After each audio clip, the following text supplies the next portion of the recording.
Okay? So what you'll do is I'm going to grab his toe, his big toe, and I'm just going to grab this, his big toe, and I'm going to lift him up.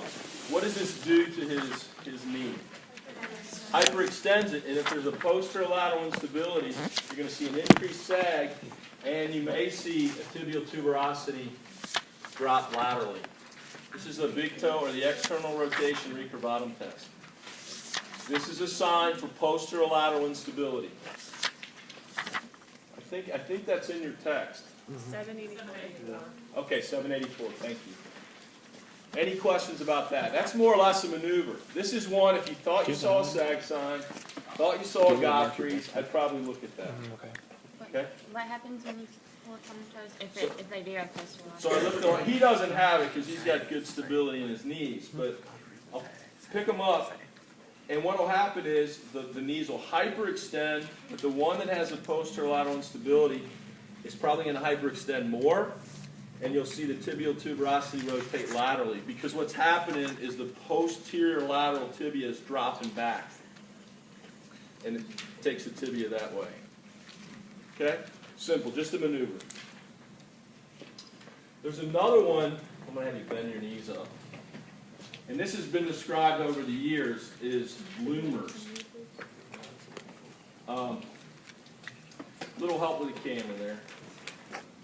Okay. And what I'm going to do is just flex his knees up, and what I'm going to do is just passively laterally rotate his tibia. Okay? Now, it's hard to do it in this position, so I recommend a modification. All right?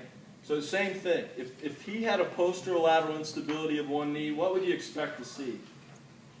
One foot more laterally rotated than the other. So I'm just I'm exaggerating, but his left or his right foot would rotate further lateral because the posterolateral corner is going to drop down and back more. That's Loomer. All right, let me show you an easier way to do it. Lie prone. This way I don't have to worry about the weight of his legs. I can bring him up here, just have him relax. And now I can just it's just a passive excursion test this way. The other way, gravity has a greater effect on it, but this is easier for you, the examiner, just to see if he's got more posterolateral excursion. Does that make sense? These are just simple maneuvers. What test is that? This is a modification of Loomer. I think I call it Loomer's in your text, but it's for posterolateral instability. Okay? Any questions about those other? Those are the other ones for the posterolateral problems. Those are pretty straightforward. Nothing technically difficult about that at all. Now,